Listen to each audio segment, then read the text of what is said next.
mēdījos arvien vairāk temats narcisms sāk palikt arvien populārāks. Man jau šeit esam tikuši līdz punktam, ka, ja tu esi jebkādā veidā sociālajos mēdījos un tev ir jebkāda piesaiste tādai psiholoģijas pusē, tu zini pēc definīcijas, kas ir vārds narcists. Bet no tā izbeigt ir arī neiespējami, jo visi domā, ka visi ir narcisti. Mans boss ir narcists, mans partneris ir narcists, mans kolēģis ir narcists. Visi ir vienkārši narcisti. Kā rezultātā tas palicis ļoti tāds populārs temats, pa ko daudz runā. Šodien es vēlētos padalīties šajā tematā. Nevis tādēļ, ka man ir kaut kādas zinātniskie pierādījumi uz rakstu ZPD darbu, bet tādēļ, ka man diemžēl šīs dzīves laikā sanācies ļoti daudz laika pavadīt šādiem cilvēkiem. Es pat teiktu, lielāko daļu no laika šādiem cilvēkiem. Man ir daudz ko nācies pieredzēt, sajust no viņiem, saņemt no viņiem kritiku. Un esmu ticis līdz punktam, ka esmu to spējis atpazīt un kaut kādā līmenī no tā tikt prom. No tā pilnībā prom tikt man šeit neiespējami, bet nemaina faktu, ka esmu ticis līdz punktam, kad tie cilvēki nav vairs manā ikdienā. Tādēļ šodien gribu padalīties šajā video. Tāds superbāzais, kas vispār tāds ir, kā tie paraugi ir. Es gribu padalīties savās pieredzēs, stāstos, kādi man ir bijuši, kā es sapratu, kas pie vēlnas tāds ir un kāds spēj tik lieliski iznīcināt tavu dzīvi. Un galu galā, ko es esmu patreiz izdarījis, lai tiktu no šī visa prom. Cik vien tas ir iespējams, protams, saprāta robežās. Tādēļ, ja tas liekas interesanti, ja tu vēlies dzirdēt manas pieredzes par šo visu stāstu, vai vienkārši saprast, kas pie vēlna tas tāds ir, un varbūt tas uz tevi arī kaut kādā līmenī attiecās, droši šeit skaties un paldies par uzmanību. Tātad sāksim ar pašiem absolūtākiem pamaniem, kas esencē ir narcisms, no kurienes tas rodas. Tātad cilvēks nevar būt narcists bez viena fundamentāla elementa, kas absolūti visiem narcistiem ir kopējs, kas ir zems pašnovērtējums. Tā ir absolūta esence tam visam, bez tā tas nav iespējams. Tad uzreiz rodas jautājums, vai visi cilvēki, kuri ir ar zemu pašnovērtējumu, ir narcisti? Absolūti nē. Narcisms kopumā, es teiktu, nevis tāds kā diagnoze vai slimība, bet personības paveids. Jo tu vari būt cilvēks zemu pašnovērtējumu kaut kādā līmenī, bet tas nenozīmē, ka tu būsi narcists uzreiz. Narcistam nāk pa virsmu dažādas personības īpatnības, kas saliekot visu kopā, tevi var definēt kā cilvēku ar narcistisko personības traucējumu vai savs kā to grib. Un es kompies un telējā pierakstījis tādas pāris lietas, kuras ir gan zinātniski pierādīts, ka tie ir rādītāji, gan arī kurus esmu it īpaši novērojis tajos cilvēkos, kas man liekas svarīgi. Tādēļ, ja jūs domājat, ka es skatos lejā, tad, diemžēl, porņuka nav nekādas, es vienkārši skatos uz saviem notiem. Tātad, numur viens ir svarīgums, un viņi domā, ka viņi pārāk par citiem. Tas ir absolūti uzreiz redzams. Un tas uzreiz parāda to divvējādo pusi, ka viņiem pašnovērtējums nav, bet viņi domā, ka viņi ir svarīgākie cilvēki pasaulē. Ka viņi ierodās istabā, visa uzmanība ir viņiem. Viņi ir vienkārši epicentrs visai pasaulē, kas notiek apkārt, un viņi nedomā, ka viņi vienkārši pasaules naba. Viņi ir vienīgā naba, kas šīs pasaules ir, un bez viņu nabas Ādams un Īvs nebūtu šajā pasaulē ieradies, un vienkārši čūska, nekas nebūtu bez viņiem iespējams. Sekundāri, uzmanība un novērtējums. Kā jau es teicu, uzmanība nepieciešama, bet tev arī jāmāk novērtēt tie cilvēki. Un tev nevajag tā kā vienkārši pateikt, tu šodien labi izties, tu šodien lieliski izties, tu fantastiski izties, tu vienkārši leģendāra performance. Atgriežamies pie vecā video. Visam jābūt super duper ideāli un visam jābūt korekti un visam jābūt vienkārši ideāli, un bez tā novērtējuma viņi nespēja eksistēt. Jo viņi paši sevi nespēja novērtēt, tāpēc saku, vienmēr atgriezīsies pie tā pašnovērtējuma. Viņiem vajag novērtējumu no citiem. Ja tu nedod to novērtējumu, viņi tavā dzīvē visdrīzāk tīri maz būs, vai viņi pēc tam gadīs tev sūc ārā. Bet ja tu spēj novērtēt viņus, cik viņi priecīgi būs uz tev, un viņi tev 100% pieķersies. Tas arī labs rādītājs. Sekojoši, izmanto citus cilvēkus. Un nevis izmanto citus cilvēkus tā, traļi vaļi, bet viņi abjūzo tos cilvēkus. Viņi atradīs cilvēku, kuram arī ir kaut kādā līmenī zemes pašnovērtējums, un izmanto šo cilvēku pēc iespējas vairāk un cik daudz varēs bez nekādiem sirdsapziņas pārmetumiem. Šie ir tie cilvēki, kurus es uzliku universitātē, iesaistos grupu darbā un no prezentācijas 100 slaidiem uztaisa vienu, un pēc tam dirž, ka kolēģis neko neizdarīja. Gan drīz vai tāds, halo! Tu uztaisīji vienu slaidu ChatGPT, un tagad tu vienkārši kaut kāds pasaules krasaučiks esi, davai nomēries mazliet. Un tas ne tikai kaut kādos tādos smieklīgos līmeņos, viņi izmantos tevi jebkur, viņiem vajag palīdzību, viņiem vajag naudu, viņiem vajag padomu, viņi to vienmēr izmantos. Un pēc tam labākā daļa paņems to informāciju un visu, ko izdarīs, un padarīs to par savu darbu. Viņi nekad nepieminēs to, ko tu esi izdarījis. Viņi pieminēs tikai to, ko viņi izdarījuši un cik labi viņi ir. Un uz tā konteksta, pofīgi par tevi, cik labi un labāki par citiem viņi ir. Tas ir ātrākais rādītājs, kā pamanīt šitādas tendences. Ja nu nekad no tā cilvēka nedzirdi atzinums par to, ko citi viņiem palīdzējuši dzīvē ir. Uzreiz baigi liels red flags. Neinteresē citus jūtas un emocijas. Elementāri iemeslu dēļ šie cilvēki nespēja piekļūt savām emocijām. Nevis tādēļ, ka viņi negrib, bet viņiem tās tik sāpīgas un pretīgas, ka viņi apzināti tās nobloķē. Tā rezultātā, ka viņi paši nobloķē, kā tu vari piekļūt citu cilvēku emocijām, ja tu nevari piekļūt savējām. Bet šeit tas ir tīri drastiskā līmenī, ka tu vari pie šī cilvēka, vai pie kolēģa aiziet, piemēram, tas nezinu, tur menedžeras darbā, šobrīd tādā prastā līmenī, tu aiziet pie menedžeras darbā, saka, man ir tik slikti, man nav labi, es jūtos slikti, šodien varbūt gribu paņemt day off. Un lielākā daļa cilvēku pateikt, nu labi, tā gadījās, neko darīt, viss kārtībā. Narciss tavā vietā pateikt, kāpēc tu ātrāk neizdarīji? Kāpēc tu atnāci 2 minūtes pāri 9 uz darbu un nepateici, ka tu tagad slims esi?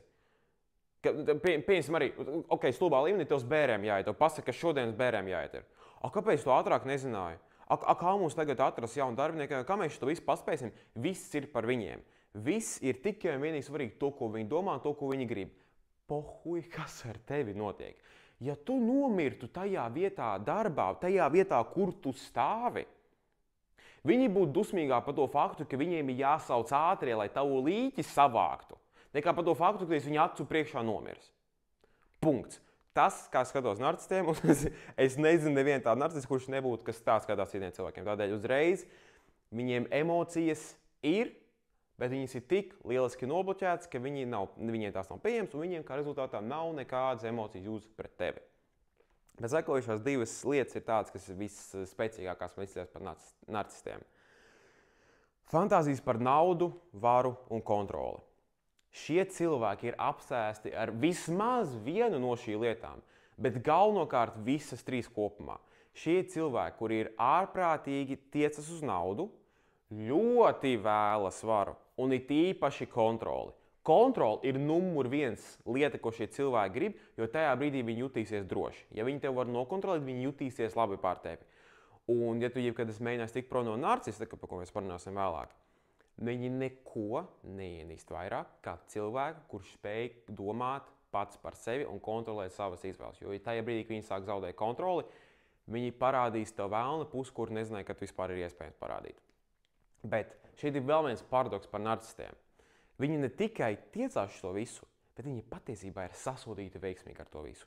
Lielākā daļa, kas mums ir politiķi, biznesmeņi, jeb kādi cilvēki, kuri patiesībā daudz ko sasnieguši ir, salīdzinoši maza procentuālā daļa ir cilvēki, kuri nav narcisti vai ar narcistiskām iezīmēm. Tas, ka viņi certificēti tur ir, nav, bet vienkārši ar tādām iezīmēm. Jo tikai ar tādām iezīmēm tu kapitālisma sistēmā vari tā iekļauties, lai būtu tik veiksmīgs, kā viņi ir. Tev nevar rūpēt cilvēki un tad pat laikā veidot 100 miljonus gadā. Tas neliekas īsti kopā. Tev jābūt kaut kādām morālēm, kuru tu pārkāp. Un tiem cilvēkiem galvenokārt vienīgā morāla ir pēc iespējas vairāk nopelnīt. Un tas ir ļoti liela svarīga detaļa, kas var parādīt, ka kādēļ daudz vienmēr saka, ka vai mans bots ir narcists. Ja? Visdrīzāk viņiem ir iezīmes, bet tāds certificēts cold-hearted narcists viņš nav, bet vienmēr šiem cilvēkiem parasti būs iezīmes. Kā es to zinu? Diemžēl balsoties savu pieredzi. Jo es arī kaut kādā ziņā to visu esmu uzaudzis, es kaut kādā ziņā tiešām nozīmē, ko es arī esmu pārņēmis. Un ņemot vērā, ka tu uzauc ar tiem cilvēkiem, tu uzņem šādas lietas no viņiem. Tādēļ es zinu, ka man šādas, it īpaši man vairāk par naudu, visas tā tiecības ir, bet tiekšanās, bet man visu laiku tāds jautājums, nafig man to vairāk naudu vajag, tā kā man vienkārši jānodrošina tas, ko man nepieciešams, būs ok. Šiem cilvēkiem tādas domas nav, viņiem nekad nepietiks. Nekad nebūs pamazs vai pa daudz. Vienmēr, ja viens mērs vajag 3 mēršus, ja viens birkins vajag 10 birkins, ja viena lauku māja vajag 10 lauku mājas, pofik cik, un galvenais atņemt no kāda cita, lai viņi justos labāk par sevi. Tas ir ārprātīgi svarīgi tiem cilvēkiem. Bet nekas man šeit nav svarīgs. Nekas nav svarīgāks un nekas nav lielāks rādītājs kā negatīva recepcija uz kritiku. Šie cilvēki nespēja absolūti nekādā līmenī uztvert kritiku. Ja tu Dievs pasaka kritizē to cilvēku, Viņam nebūs tāda normāla reakcija, tāds, ok, no kurienes tas nāca? Kādēļ tu tā domā? Varbūt kaut ko vai pamainīt? Ja tu kritizē to cilvēku, viņš atvērs ēles 37. nostūri tev un vienkārši nebeigs gāzt savas dusmas ārā uz viņu. Jo tas, ko tu izdarīji, ir vislielākā un sliktākā lieta, ko tu izdarīji cilvēkam, it īpaši narcistam, ir kritizēt viņu.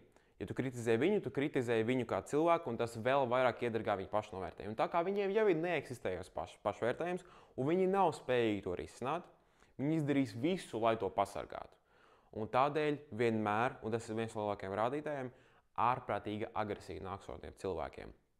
Un tas ir galvenais, kas man personīgi uzreiz liek saprast, vai cilvēkam ir zems pašnovērtējums tikai, vai viņš ir uz narcistiskā spektra.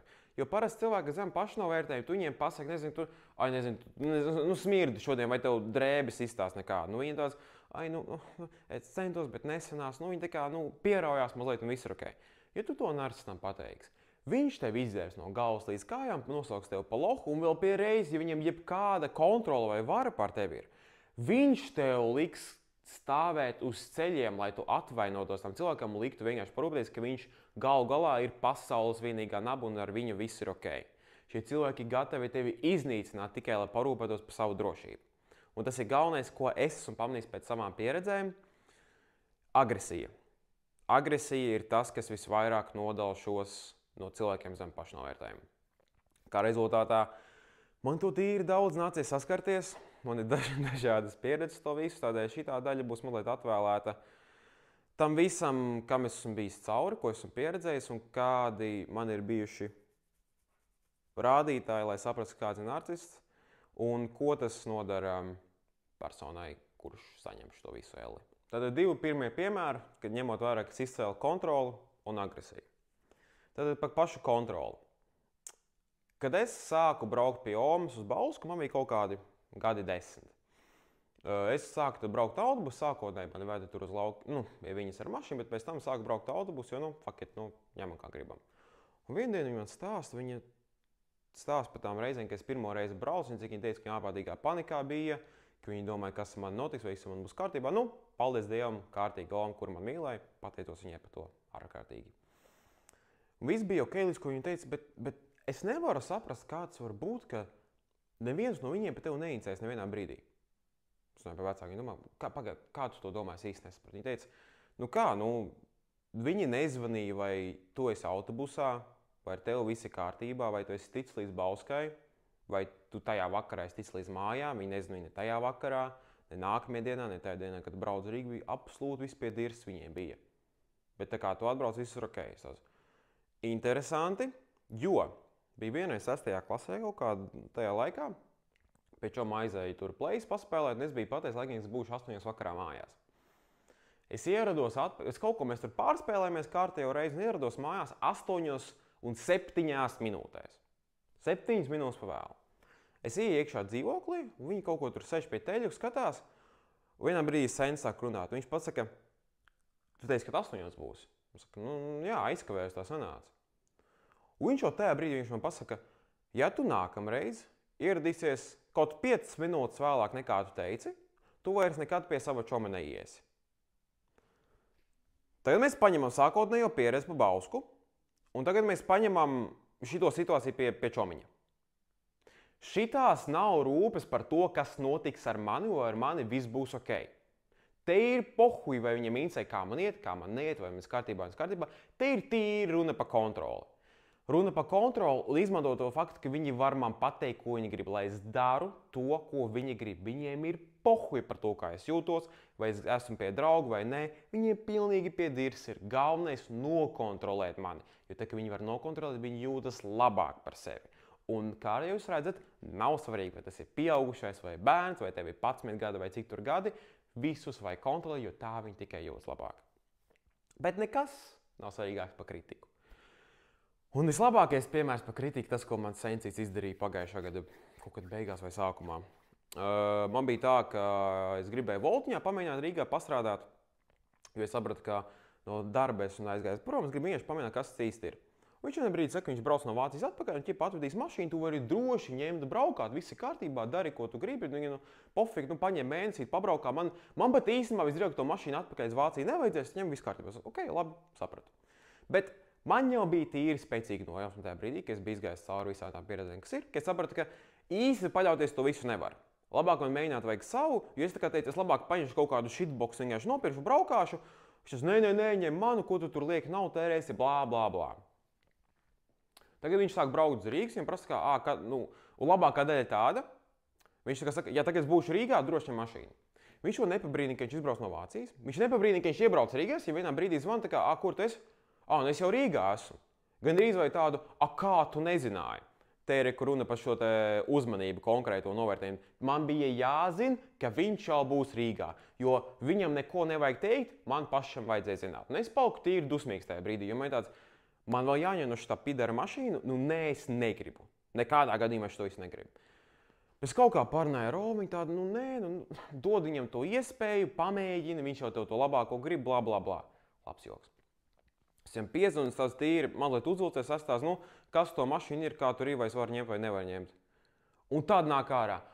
Vispār, man jau kaut kādas mantas mašīnā ir iekšā, un tad man rītdien pie ārsta jāaizbrauc, un pirmdien man šits tas, un es vienkārši dzirdu tos attaisnojumus, domāju, ka tu dirst. Tu man saki vienu, un tagad jau šitie pekstiņi nāk ārā. Kas šitas tagad ir vispār? Kāpēc tu man kārtējo reizi dirst? Nav svarīgi tas, ko es domāju, svarīgi tas, kas viņam notiek dzīvē. Pofīgi par to, vai es gribu pamēģināt vai nē, galvenais, lai viņam ir. Un viņš nepasaka, kad es varēšu to ņemt mašīnu vai nē. Es viņam piezvanu vēl pēc dienas, kur tu esi? Es pie zobārta, es aizņemts, es tev atzinīšu. Tas, krasāva. Un tad viņš piezvana atpakaļ, tā kā, ja tu gribi, tad es prasu, ka es to mašīnu varu ņemt vai nē. Kas notiek? Es varu vai nevaru? Un tad izskan no viņa teksts tāds, zini ko? Ja tu nebūtu mans radnieks, un ar šitādu intonāciju tu man piezinītu, es to pirmajās 10 sekundēs būtu pasūtījis nahuj un vienkārši pateicis, ka tu dauns esi. Labrīt! Cik patīkami sarunāties ar tevi, dārgais! Prieks sadarboties!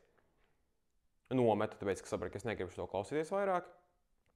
Un tad es neatceros, kā tas viss īsti notika, bet tad viņš man atzinīja, man liekas. Un es vienkārši pateicu, kāpēc spēlēs ar mani? Tu mani par bērnu uzskati. Kas šitā patieksme ir? Tu man pasaki, ka es varu ņemt mašīnu, braukt voltā, pamēģināt, nevis atņemt tev to mašīnu. Un tagad pēkšņi tev ir šitas jādara, tas jādara, man vajag intonācijai būt, man vajag kaut kādai pareizai attieksmei būt. Pa virs viņš pasaka, ka viņam mašīna tagad ir apdrošināta Vācijā un Latvijā un kaska nestrādā un baigas tā kā braukāt. Nevar tā kā vēl kaut kādi ierobežojumi, vēl vairāk kontrole. Es pasaku, bet tu debils esi, tā kā, ko tu spār dari? Un tad sekoja 7 minūšu agresīvs monologs, kur viņš bēr ārā visu. Visu, ko viņš var iedomāties. Ka es loks esmu, ka man vajadzētu 3 darbos reizē strādāt, lai es varētu vispār galvu savilkt kopā. Ka ja es domāju, ka es kaut kāds ģenijs esmu, es neesmu. Un ka retos tikai spēju pasaulē novērtēt. Un man būs jābūt exceptional un pārākam visam, lai es vispār kaut ko dzīvē sasniegtu. Ka man ir jāpieraujas, ka esmu sadomājies par to, kas es neesmu. Ka vispār kas es tāds esmu, kāpēc nenovērtēju viņu. Un te viņš vēl izgāz dusmas, kad viņš šķirās, ka kā viņu neviens nenovērtēja mājās. Un cik viņam ir slikta dzīve bijusi, un cik viņš ir daudz darījis visiem pārējiem. Un viss, cik ir slikti bijis, un vienkārši vēl. Un tas nebeidzās, un tas nāk vēl un vēl un vēl. Un katru minūti paliek intensīvāk un intensīvāk. Un es ne vārdu neteicu. Tad, ka vienkārši man nebija, kur iespraukties. Jo es zināju, ka es kaut vēl vienu vārdu pateikšu, es vēl 10 minūtes pielikšu klāt tam zvanam. Un viņš tik bēr, un viņš ir tik apvainojies. Tik dusmīgi visu pasauli, visa pasaule viņa apisusi ir. Visa pasaule viņa apisusi ir. Un tad tas zvans beidzās, un es viņam prasu, vēl ko teikt? Nē, nav. Viss zvans beidzās. Bez atvainošanās, bez pamatojuma, vienkārši izgāza visu ārā. Kas ir? Un tāds viss. Čau. Kopš tā laiks viņi vispār neesmu runājis. Un cik es zinu, viņš laikam grib, lai es ar viņu atsāku kontaktu. Es ar viņu pēc tādas sarunas. Dirst. Punkts. Jo viena lieta, kas visvairāk man ir iespējusies prātā pēc visiem šīm pieredzēm, kas man ir bijusi, ne tā skaitā, kas ir ārpus tā viss, bet ir īpaši ģimene. Jo, man diemžēl jāatzīst, ka abi divi vecāki man ģimenē bija narcisti, katrs savā veidā, bet tas, kas vairāk man iespiedis prātā, ka man neviens mūžā nekad no viņiem nav atvainojies ne par ko. Ne par vienu lietu, ko viņi izdarījuši, ne par vienu, kas ir nepareizi bijusi vai pat tālu aizgājis. Nekad man nav bijis atvainošanās ne par ko. Vispilgtākais, neviens no spilgtākajiem pierādījumiem. Viss man ir spilgts vienkārši. Tās atmiņas, kas ir tik daudz un tik intensīvas un tik specifiskas un tik dirsā, ka es nevaru pat visas, man šķiet, ka, ja es visas stāstītu, tad 3 stundas stāvētu no vietas. Bet vēl viena bija situācija par pirmo ģimnāziju, kuras netika iekšā. Un te ir vēl viena lieta. Te es tagad vairāk iešu šitajā bardakā visā, kas ir saistīts tīri, ja tu uzaudz ģimenē, kuri ir narcisti. Jo man ir bijuši paziņas un draugi, kuri ir narcisti. Ar tiem ir tīri vienkārši tik galā, jo tu vari tīri elementārā līmenī viņus izgriezt ārā, jo tie ir draugi, draugi vai cilvēki apkārt tev. Ar ģimeni grūtāk. Ar ģimeni tu to darīt tikai tajā brīdī, kad tu pirmkārt esi pieaudz un otrkārt spēj par sevi parūpēties. Patreiz to varu, tādēļ tagad es to esmu izdarījis. Bet tad, kad tu esi ģimenē ar narcistiem, un es pieņemu, ka daudzi vai cilvēki, kas to skatās, drīzāk varētu būt tādā pozīcijā, tas, kā tu bērns esi, tu ir 3 dažādās kategorijās, kas ir narcista bērns. Un paradoxālā kārtā vienam no maniem vecākiem sanāca visus 3 dabūt gatavus. Tad numur 1 ir neredzamais bērns. Tā bija mana pusmās, kas bija pirmais bērns vienam no vecākiem, negribu vienkārši pārāk detalizēt iet. Viņai ir 32 gadi, ja nemaldos, un viņš absolūti kopš šķiršanās nepievērs viņai nekādu uzmanību. Viņš nekad viņu nav atzinis. Viņa bija ārprātīgi centusies visur skolā, visur pēc kārtas. Viņa aizbrauca uz Vāciju studēt, viņa Vācijā juristus ir pabeigusi. Un ja jūs kaut jebko zināt par Vācijas juristiem, ja tu nenoliec gala eksāmenu 2. vai 3. reizi, ja nemaldos, kas ir 7 gadu kurs, tu nedrīksti strādāt kā jurists Vācijā. Tu vienkārši nedrīkst. Ir ārprātīgi augsta expectation, kā rezultātā viņiem, pat ja viņš to nestāsta, tu malacies, ka tu to izdarīji. Ja neviens izdarīja, es lepojos to faktu, tu to izdarīji, jo tā ir absolūta ēle, ka viņi izgāja cauri, un es to personīgi nevarētu. Tajā ziņā šis vecāks absolūti nekādu atzinību viņai nedeva, neuzskatīja viņu par pilnvērtīgu cilvēku un vienkārši nomet viņu malā, un tikai tajā brīdī, kad viņam kaut ko vajag, viņš parādās šī cilvēka dzīvē. Un tas ir vēl viena lieta. Viņi nenovērtēs tevi, un viņi parādīsies tikai tajā brīdī, kad viņiem kaut ko vajag no tevis. Tā kā tev no viņiem kaut ko vajag, pohuj. Otrs bērns ir tas scapegoat. Nezinu, kā pārtulkot latviski, vai vainīgais pie visi, kas ir principā tas, kas dabū iekšā pa visu, pat par to, ko viņi tā vaiga vainā nav. Viņa varbūt vienkārši viņu rekstē tajā situācijā, un kaut kur viņa netīšām trāpa, kur nevajag, un visu vaino uz viņu, un viss slikts ar to. Tā bija mana māsa. Viņa kaut kā to tika galā mazliet ātrāk, viņai jau bija kaut kādi pāris gadi jaunāk par mani, ka viņa saprata, ka visa tā ģimenes dinamika nav tāda, kā normālai ģimenei vajadzētu būt, bet nemaina faktu, ka viņa citā grāvī iebraukus par ko vēlāk. Bet uz šo cilvēku visu vainu noveļ, viņa vienmēr vainīgais ir un vienmēr šī cilvēku zemākā līmenī novērtē.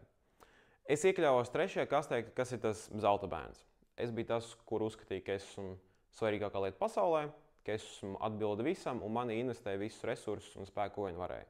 Kas izklausās teorētiski jau sasodīt labi, ka tu dabū absolūti visu, ko tu gribi, tevi ieguldīs vairāk laiks, vairāk enerģijas, vairāk uzmanības. Tas viss ir forši līdz tam brīdim, ka kaut kas nesnāk. Jo paradoxālā kārtā ar zelta bērnu, kas notiek, šis narcists izmanto šo zelta bērnu, lai realizētu to dzīvi, ko viņš gribēja.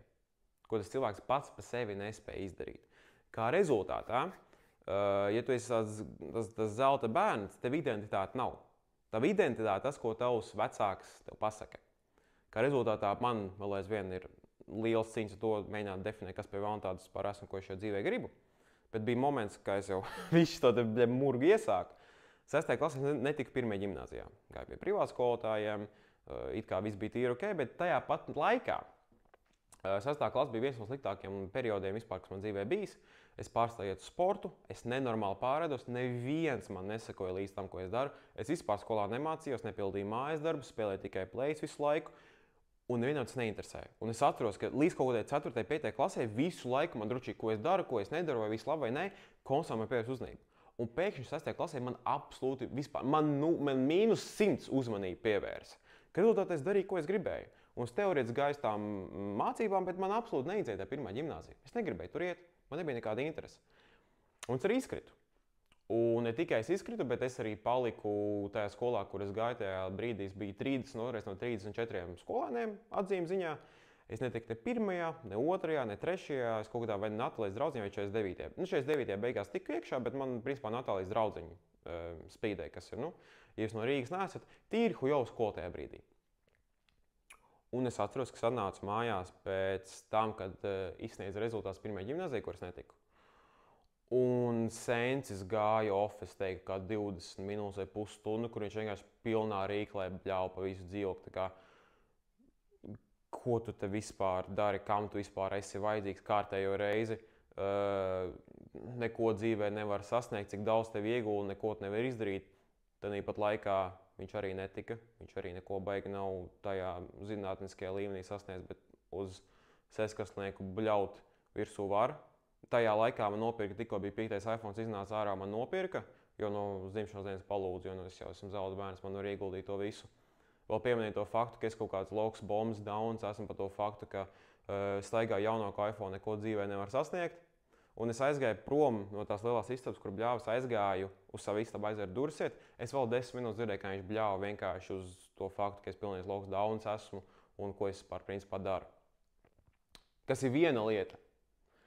Bet otra lieta, tas, ka visa pārējā ģimene to sēž mājās un ne vārdu nesaka. Pat nemēģina nopauzēt to visu bļaušanu, nemēģina iestarpināties, nemēģina aizstāvēt neko. Vienkārši pohuj, sēž, klausās, nodur tām acīm un vienkārši pieņem to faktu, kas notiek. Pohuj, ka man kā bērnam šis jāklausās, vienkārši ņem gāž ārā visu. Visu nepatiku, visu neapmierinātību par savām dzīvēm, tikai gāzt ārā uz sīko, ja tu zini, ka sīkais neko nevar izdarīt. Un pēc tam brīnās, kāpēc viņam zvanīt negrib tagad. What the fuck? Un runājot par vecākiem, kas ir narcisti, varbūt daudz, nezinu, varbūt šo zinu vai ne, bet narcisti arī šās personības veidi iedalās savos tādos specifiskos veidos. Tas, ka vairāk uz Senci attiecās, ir tas angļu termins covert narcissist, kas ir vājais. Varbūt liekas jūsīgi, ņemot vērā, ka viņi ārprātīgi par sevi pastāv, bet šie vājie narcisti ir principā tie cilvēki, kuri ļoti redzami tajā ziņā ir, ka viņi ir tikai zem pašnovērtējumi, ka viņi nespēj to noslēgt, tādēļ viņai tā agresija, viņi ir tik spēcīgi nāk ārā tās agresijas vilni, ka tu vari to ļoti labi pamanīt. Un tas ir tīri tā naidīgi, jo viņi vienmēr to izsakāž ārā, bet tīpaši pēc tās telefona sarunas pēdējās, kas bija, tu vari uzreiz saprast, ka tas, kas man saklikšķēja tajā telefona zvanā, ir tas, ka viņš runā nevis par mani, bet viņš runā par savu situāciju caur manu dzīvi. Un tādēļ viņus ir tīri vienkārši atpazīt un vienkārši nodalīt. Jo tu saproti, ka tas nenāk par tevi un par tavu dzīvi, bet par to, ko viņš dara. Bet viņš atrod veidu, kā tevi izmantot, lai izgāz dusmas par tevi caur tevi, ja saprot tā doma. Bet ir otrs narcists, kur ir, es pat nezinu, vai viņiem nosaukums tāds ir, bet viņi tādi, es teiktu, cietie. Un cietie ir tādi, kuri ir tik spēcīgi apslēpuši tās emocijas, tik perfekti, ka tu pat nevari nolasīt un saprast, kas viņiem notiek. Un tā bija mana mamma. Ir, teorētiski. Un ar viņu ir tā, ka es pirmo reizi aizgāju pie terapeita, kaut kā runāju par šito visu situāciju, un es vienmēr gāzu ārā dusmas par Senci. Viņai brīdī paprasa, tu čistu pārliecināts, ka lielākā problēma ir Sencis? Un es tā sāku domāju, bļaļ, vispār. Un tad es sapratu, ka patiesībā viņa jau ir lielāka ēla nekā jebkas cits, jo teorētiski mātei būtu jābūt tam, kura nodrošina to emocionālo faktu, ka viņa tā kā love you unconditionally, ko es absolūti nekad šajā mūžā neesmu saņēmis. Kā rezultātā viņa patiesībā ir nodarījis vēl lielākus sūdus man, neko patiesībā nedarot. Un viņa darīs, un šitien ir ļoti grūti atpazīstams manevrs, bet tas, ko šie cietie narcisti dara, viņi izmantos citus savu sūdu darīšanai, lai nebojātu savu reputāciju. Viņi vienmēr lika Sencītim to sūdīgo daļu darīt, lai pasargātu savu patieso imidžu, ka viņa patiesībā tas vēlniņš aizmugurē, kas visu ko dara. Un vēl viena lieta par šitiem cietiem narcistiem. Viņiem ir tik sapista skats uz sevi un tas pašnovērtējums, ka viņi nekad nav viņi. Viņi ņem personības no citiem cilvēkiem, kuri viņiem vai nu patīk, vai kuru viņi domā, ka citiem cilvēkiem patīk. Un viņi ir tā kā hamiljoni, viņi tā kā Lego seti principā. Tā kā tev 10 Lego seti, un izdomā, ok, labi, no šitiem 10 man patīk šitās detaļas, es salikšu kopā, un tas būs tas, kas es būšu. Tas, kas iekšā notiek, viņi nekad mūžā neparādīs. Viņiem tik panisks balsts to izdarīt, un patiesībā nespēja, ka tu nekad to neredzēsi. Viens no rādītājiem bija tas, ka mēs kaut kad vienu dienu tur sēdējām vakariņās, kaut kādā veidā paprasīja viņai par kaut ko, viņa pēc terapiju gājas vai ko, un viņa teica, ka viņa bija aizgājusi pie psihiatra, un psihiatrs bija pateicis, ka viņai ir neglābjams gadījums, ka viņai tur reiz galā jāpadzer kaut kāda zāles un vienkārši tā līdz mūža beigām. Kā tu vari būt neglābjams gadījums, ja tu vai Kīls ir glābjams gadījums? Make sense. Un tas nekad nebūs loģiski, jo cilvēki absolūti konkrēti vienmēr izvairīsies no kādām pieredzēm, kas ir saistīti ar to faktu, kas ir viņi paši. Un viņi vienmēr atradīs vainīgo. Un vienmēr tas vainīgais būsi vai nu tu, vai nu kāds cits tev apkārt. Viņi nekad nebūs vainīgie. Un tas vairāk man atspoguļos tajā brīdī, kad viņš šķīrās pirms pāris gadiem. Un tad bija viss tās reizes, ka... Nevis tā reize, bet arī jautra pieredze. Man vajadzēja redzēt, ka viens no maniem vecākiem acu priekšā man krāpī. Viens otru krāpī. Es nezinu, kā to pateikt. Viņi vienkārši krāpī partneri acu priekšā. Vienkārši viņi domāja, ka esmu tik stulbs, ka es nesapratīšu, kas notiek. Un ko to darīt? Ir viena lieta, ka tu cenšas pieķert mājās, ka viņi tur pišās, whatever, kā domā, kā tu te ieradies. Bet tad, kad tu savām acīm redzi, un tevi uzskata par tādu lohu, ka tu nesapratīsi, kas notiek, ka tev acu priekšā tu redzi, kā tev vecāki krāpī viens otru un tev uztver par lohu, un par to nekad neatvainojās. Kad no tevis sagaida, ka tu melosi otram vecākam, ka it kā nekas nebūtu noticis, jo tu esi lohs. Ka tad, kad tas viss notiek, tevi uztver vienkārši, tevi izmanto konstanti un nekad ne par ko neatvainojas. Un vienmēr viss loģiski, un viņi vienmēr izmantos tevi tad, kad tev vajag. Tad, kad mēs vienreiz braucām atpakaļ no lidostas, un tad bija pāris mēneši, kad viņi izšķīrās, mēs braucām atpakaļ no lidostas, kaut kāda iemesla dēļ es izdomāju pateikt, lai mēs aizdīsim viņu mājās. Man čīsta likās, ka man vajadzēja tajā brīdī mašīnu no Vanšķilka nobrauknos, jo vienkārši tā histeriskā bļaušana, apvainošanās, raudāšana, agresija, kas nāca ārā, viņi viens otru bļāvu, mēģināja teikt, kurš kuru nokrāps, kurš kuram ko izdarīs. Kulminācijā bija fakts, ka viņi atļāvās mēģināt teikt, ka kurš kuram labi, to es neteikšu īstenībā, tas ir... vienmēr sakot, kurš kuram kaut ko ir atvedis, ko var saņemt tikai darot dzimuma aktus. Man bija tāds, es šito sēžu klausos, man ir 11 gadi, un es domāju, nahuj, man šito visu vajag dzirdēt. Kas es esmu? Kāpēc man šito vajag dzirdēt? Kāpēc man šito visu vajag dzirdēt? Un te jūs brīnaties, ka man attiecības normāli neviena nav izveidojušās. Te jūs brīnaties, ka man 24 gadu vecumā normāli attiecības nevar izveidot. Te jūs brīnaties par to, ka kas tad ar viņu notika? Un no kurienes jūs domājat, ka šitas viss nāk ārā? The fuck? Tipi no zila gaisa aizgājis, ko vienā brīdī dabuļa skapeka galvu, un tas... Jā, tas tur, jā. Šitās pieredzes galīgi neskaitās. Un tas fakts, ka ne par ko neatvainojās. Viss ir pašsaprotami. Visu man vajag norīt, visu man vajag apspiest, ar mani viss būs ok.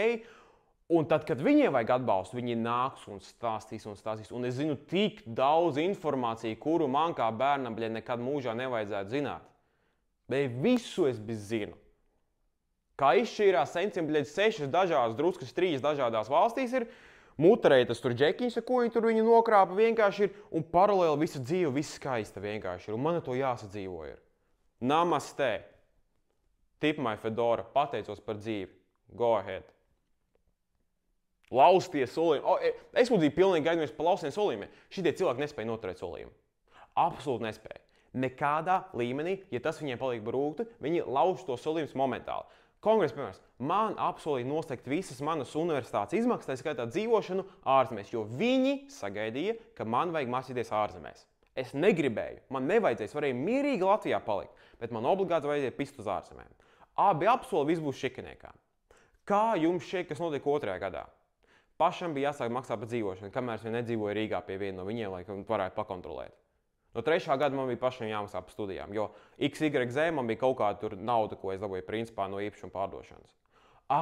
Un vēl runājot, tajā brīdī, kad tu nepiekrītam cilvēkam, ej, ka tu dirst. Ja viņam ir ideja, kur viņš var tevi pakontrolēt un dabūt naudu, tas cilvēks darīs visu iespējamo, lai to izdarītu. Sensitīva bija schēma, kad pārdeva vienu no īpašumiem, kā parūpēties, lai nodokli nevajadzētu maksāt. Un es pēc tev saku, man ir 21 gads. Es negribu sākt savu dzīvi ar nodokļu apišanu. Es labāk nomaksāju to jobano naudu, lai vienkārši vids man liek mierā, lai es varu mierīgi pabeigt studijas, ko es tāpat neizdarīju, un lai es varu mierīgi dzīvot, kā ir. Kad es viņam to pateicu, man 2 nedēļas no vietas skalojas smadzenes, ka es lauksās un ka tā nevajag darīt. Viņam ir maģiska schēma, kā to visu apiet. Un pēdējā vakarā, kad es viņam pateicu, ka es to nedarīšu, mani nodzina līdz pilnīgākajam breakdownam un asarām, ka es vienkārši sēdēju un bimbāju par to faktu, ka ko tu dari? Es tev pateicu, ka es negribu to darīt. Es negribu sākt savu dzīvi šādā veidā. Un viņš bēra un bēra un bēra virsū, līdz ko es salūzu, un uzminiet, ko viņš darīja tajā brīdī, kad sāk raudāt. Vai viņš pateica visu stop? Vai viņš atvainojās par savām darbībām? Nē. Viņš pazeminēja savu balss tembru un turpināja man stāstīt, ka tas, ko viņš ir izdomājis, ir vienīgā pareizā atbilde. Un tādēļ es esmu tāds, kāds esmu. Tādēļ es esmu ar tik daudz problēmu, kas man ir konstanti jārisina, kur es vienkārši, ar ko es nespēju tikt galā. Un tādēļ man ir absolūts haoss galvā liela daļa no laika, un tādēļ man ir tik grūti atrast normālas attiecības, savienoties ar cilvēkiem un runāt par šo visu. Es vienkārši domāju, ka ja cilvēks to dzird, viņi domā, ka es fucking insane esmu. Ja, dažkārt man pašam vienkārši teikt, ka es esmu insane. Pat nerunāju par to faktu, ka man ir tā kā pierādāmi personības traucējumi no šitā visa. Vistrakākais man ir principā emocionālā lēkāšana, ka man ir ārprātīgi augšu uz augšu un uz leju. Un tā ir skaitā, labi, pa daudz detaļas. Bet jā, tie ir tie efekti, kas notiek to cilvēku. Un tas nepazūd no tevis. Tu vari iet uz terapiju, cik tu gribi, tu vari izsnāt, cik tu gribi. Šitās lietas būs man līdz mūža galam. Un tādēļ man ir ārprātīgi lielas dusmas uz vecākiem, kuri šitā dara. Un tādēļ es esmu ļoti par to faktu, ka katram cilvēkam nevajadzētu būt bērniem. Jo ja mēs pat tiesības nedodam cilvēkiem līdz 18 gadu vecumam pirms testa, kādēļ mēs dodam iespēju katram audzināt bērnus. Jo tas, ko esmu dzirdējis, tas, ko esmu no sevis pieredzējis, un tas, kas man vajag apkārt, vienkārši skatos, domāju, kas šitā pēle, kādēļ mums to vispār vajag pieredzēt visu. Jo beigās salauzt cilvēku veido salauzt cilvēks. Un tagad tādus piesaistīšu, diemžēl. Protams, es varu izsnāt savu situāciju, cik es vien gribu, bet sapnis es esmu kaut kādā līmenī. Protams, es esmu kāds esmu, man to jāpieņem ir, bet es vienkārši centīšos darīt pēc iespējas labāk, lai es tiktu par kvalitatīvā cilvēku. Bet negribu šo video beigas tik kaut kādas depresīvas ziņas. Labā ziņa ir tāda, ka no šitā var izlausties ārā. Un labā ziņa ir tāda, ka tu vari tikt līdz punktam, ka to tu vari izsnāt. Tādēļ, ka esmu pie tā nonācis, var padalīties tādām galvenajām lietām, ko tu vari darīt, ja tu esi šādā situācijā, vai tev pazīst, ka šādā situācijā, kur mēģināt risināt, ko tu darīt. Numur 1 - atrast drošu loku, kam tu vari uzsēties. Un šitas ir, ja tu no ģimenes jau nāc ārā, kur ir šitā situācija bijusi, ģimenei uzsēties nedrīkst. Tā ir skaitā visiem vecvecākiem un radiem tam līdzīgi, jo tie cilvēki ir ārprātīgi labi parasti sev mēdz pasniegt, ka rezultātā viņi nesabojās attiecības nevienu, kas neredz viņus ikdienā. Viņiem būs ļoti labas attiecības visiem pārējiem radiem, draugiem, paziņām, un tās paziņas, ka tu mēģinās teikt, ka šie cilvēki ir reāli, pilnīgi, ka viņi tev absolūti nekad mūžā neticēs. Tādēļ tev vajag atbalstu loku ārpus šitā visa. Ieteicams, ja ir ar draugiem vienkārši nevis uzticēt šo informāciju, bet pateikt, ka klausies, man ir šāda situācija, es mēģināšu norobežoties no sevi, man vajag parūpēties, un man vajag zināt, ka es varu iet pie tevis pēc atbalsta. Man nevajag, lai tu palīdzi man nevajag, lai tu mēģini atrast no situāciju, man vienkārši vajag zināt, ka ja man būs slikti, es pie tevis varu doties. Un nesagaidi no citiem cilvēkiem nekādu veidu atbalstu, kuri nav profesionāļi, kas ir piemēram profesionāli certificēti terapeiti. Tas ir labākais, ko tu vari dabūt, bet no draugiem to nesagaidi. Vienmēr vienkārši pasaka, ka tev vajag to faktu, ka tu zini, ka tu uz viņiem vari paļauties. Ja vienkārši vajag piezīmēt, tu to vari izdarīt. Tas ir numur 1. Numur 2, kas ir ļoti, vislabākais, ko tu vari dabūt, ir certificēts terapeits. Tas ir numur 1 lieta, ko tu vari dabūt. Un, ja tu finansiāli tu to vari savokt galvas kopā, ja tu to vari, ņem dari, tas ārprātīgi uzlabos tavas izredzes no šitā visa tikt ārā. Un tikt līdz punktam, ka tu spēj dzīvot pastāvīgi un sabalansēt dzīvi. Un vienkārši tikt līdz punktam, ka tu varbūt kaut kad mūžā paliec priecīgs par to, kas notiek savā dzīvē. Ko darīt ar pašiem tiem cilvēkiem? 2 lietas, kas ir. Ir tas saucamais cold turkey un no kontakta. Cold turkey sekojoši. Ja tu esi situācijā, no kuras tu nevari pilnībā atlīties no tiem cilvēkiem tikt prom, piemēram, tu vēl dzīvo pie vecākiem vai dzīvo pie tiem cilvēkiem, un tu nevari atlīties prom, vai tie piesim tavs bērnu, nezinu, tur partneris vai tēvs vai māte, un tu nevari no viņiem īsti atlīties, ir tas saucamais cold turkey. Tu vari izšķirties, bet kontakts paliek, bet ārprātīgi minimāli. Tu dod informāciju tikai un vienīgi par to, kas ir nepieciešams.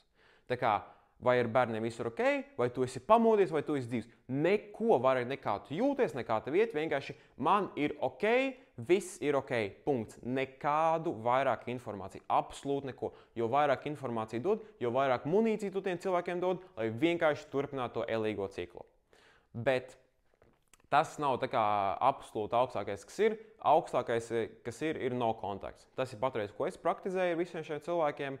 Un tas ir vienkārši, kāds izklausās, es ar šiem cilvēkiem nekontaktējos nekādā līmenī. Viņi man zvana, es neceļu. Viņi man raksta ziņas, es neatbildu. Es nelasu, es absolūti neko nedaru. Puhi, viņi atbrauks pie manas dzīvokļa, es saucu mentus pie dirsa. Ar šiem cilvēkiem es negribu pavadīt laiku, es negribu komunicēt, es absolūti neko negribu darīt. Un tas ir vislabākais veids, kā tu, ja tu saproti, ka tas jau noticis un tu vēlies to risināt, tas ir vienīgais patiesībā veids, kā tikt ārā no tā elīgā cikla un tikt līdz uz pašam savām kājām un tikt līdz tam punktam, ka tu vari dzīvot to dzīvi mierīgi. Jo tie cilvēki neliks tevi mierā, cik vien ilgi iespējams.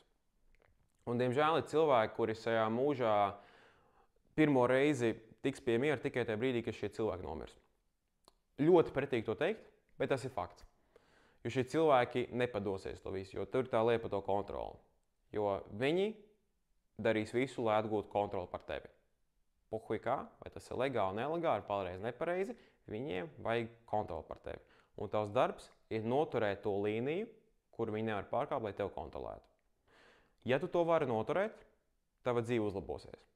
Ar tevi, ar saviem draugiem, ar saviem partneriem, visādā līmenī tava dzīve uzlabosies.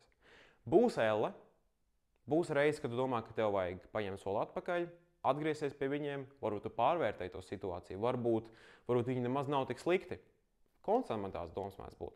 Bet tā kā man tā domas ir, es vienmēr pēc sevis domāju, kādēļ es līdz tam nonācu. Un tādēļ es tinu šitās bildes atpakaļ, kas ir noticis, ko viņi darīja, un ka viņi nekad man nav atvainojuši, bet ne pa ko. Lai atgādinātu sev, ka nē, man ir taisnība, nevis viņiem. Un, ja jūs izvēlaties no kontaktu, un varbūt ir reizes, kad dodas šis vājums, arī atcerieties vienu. Ja jūs to izdzīvojāt, jūs neesat vāji. Jūs vienkārši uzvedaties vāji tajā brīdī. Ir momenti, kad jūs sūdīgi, un jūs vienkārši uzvedaties sūdīgi, uzvedaties vāji. Jūs neesat vāji. Jo ja jūs tiekat līdz punktam, ka jūs tam iziet visam cauri, un saprotat, ka gribat sev dzīvi labot, un spējat tam visam tikt pāri, izlausties no šitā visā ārā, jūs esat super spēcīgi cilvēki. Un jūs varat izdarīt visu, ko jūs iedomājaties. Jo, ja jūs varētu samierināties to elli, kas notika, jūs arī varat tikt cauri tam visam pāri. Ir daži, kuri nevar. Man māsa izdomā izvēlēties vājo versiju, lai gan viņa ātrāk saprata, kas notika. Viņai bija ārprātīgi nepieciešama mātes mīlestība, kā rezultātā viņa manās acīs padevās, salūza, atdalījās pilnībā no senča, kas ir vēl viens kontrolas veids, narcistam, aizgāja pie viņas un vienkārši uzskata, ka ar mammu attiecības labākās. Viņa izdomāja krāpjošajām patēvām palūgt, lai viņi sauc viņu par tēvu, kas vienkārši fantastiska informācija, bet vienkārši ģeniāls, augstākā pilotāža līmenis, kas ir iespējams. Un tādēļ es viņu arī nekontaktēju, jo es uzskatu to cilvēku par vāju, un man nekāda cieņa pret to cilvēku nav. Varbūt kaut kad viņu kautreiz dzīvē kontaktēšos, bet patreiz uzskatu, ka tas ir absolūti nepieciešami. Nav nepieciešami. Tādēļ lielais rambles over. Nav no tiem jautrākiem tematiem, nav no tām jautrākiem pieredzēm, ko dalīties, bet es uzskatu, ka šis varbūt kādam varētu nākt pa labu. Ja kāds tam visam iet cauri, ir reizes, kad domāju, ka esat vienīgais, neesat. Es zinu, ka daudziem arī bija sliktāk, un tie, kuriem ir, cepurnos, ka jūs tam visam esat tikuši cauri. Un galvenais atcerēties, ka var šitam tikt pāri. Nav jautri, bet var. Un galvenais ir mēģināt. Mēģināt nepadoties. Viņi varbūt tev ir atņēmuši daudz ko, tavu identitāti, tavu pašcieņu, vēlmes dzīvē, kreativitāti, bet to visu var atgūt. Jo, Ja tev nebūtu ko atņemt, viņi nebūtu to mēģinājuši atņemt.